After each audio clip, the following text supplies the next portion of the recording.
The Cagayan Battles of 1582, Spain's war against Asian pirates in the Philippines. In the untamed northern reaches of Luzon, along the fertile Cagayan River Valley, a momentous and little-known chapter of global maritime history was written in blood and fire. It was 1582, and the Spanish Empire, already stretching from Europe to the Americas, from the Pacific to the East Indies, found itself in an unlikely war against a powerful and elusive threat: the Wokou pirates of East Asia. This conflict would not only mark one of the earliest documented naval engagements between European forces and Asian pirates in Southeast Asian waters, it would also encapsulate the chaos and convergence of worlds during the Age of Exploration. The global chessboard, Spain in Asia. By the late 16th century, Spain was riding high on its imperial ambitions.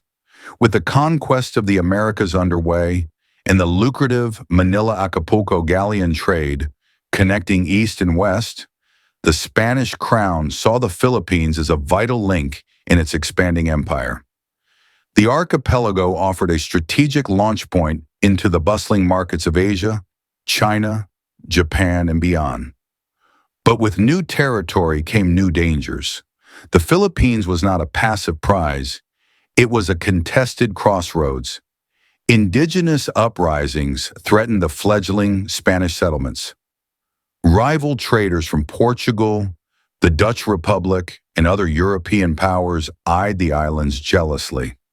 Meanwhile, Islamic sultanates in the southern Philippines resisted Spanish religious and political incursions.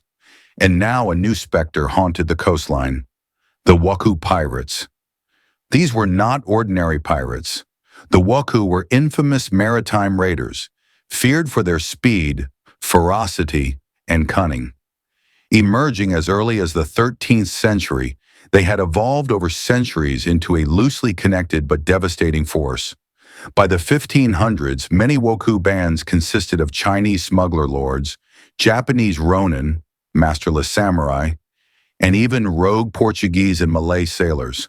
Some were mercenaries, others outlaws, and many were skilled in both maritime navigation and guerrilla warfare. Driven by ambition, displacement, or simple greed, they preyed upon shipping lanes, coastal villages, and colonial outposts.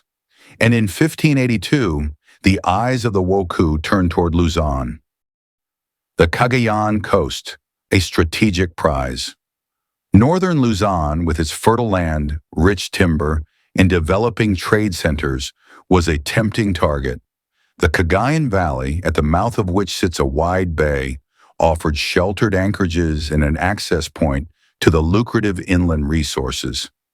The valley was also inhabited by the Ibanag and other indigenous peoples, many of whom had limited contact with the Spanish crown. This made the region doubly vulnerable to both external raids and internal instability. Reports soon reached Manila.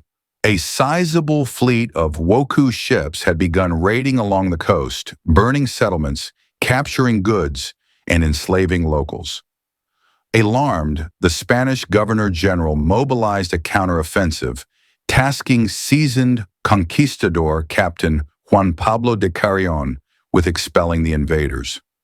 Carrión, a veteran of the Americas, was no stranger to guerrilla warfare or asymmetrical fighting. He assembled a mixed force of Spanish soldiers and Filipino warriors, armed them with European firearms, steel and crossbows, and sailed north, prepared to make a stand at the edge of the known world. The battles begin: sea, sand, and blood. The Spanish flotilla reached Cagayan in mid-1582, only to find the pirate fleet anchored near the river's mouth. The pirates, numbering in the hundreds, were well armed and experienced. Their vessels, sleek, maneuverable junks and smaller boats, outnumbered the Spanish ships. Despite being at a numerical disadvantage, Carrion's men had the advantage of superior weaponry and a disciplined chain of command. The first encounters were intense naval clashes. The Wokou swarmed like hornets, using fire arrows, gunpowder bombs, and close-quarters boarding tactics. Spanish cannon fire and arquebus volleys inflicted heavy damage, but the pirates' agility and fearlessness kept the battle even. Spanish Marines used grappling hooks to pull in enemy ships, turning the sea into a floating battlefield of hand-to-hand duels.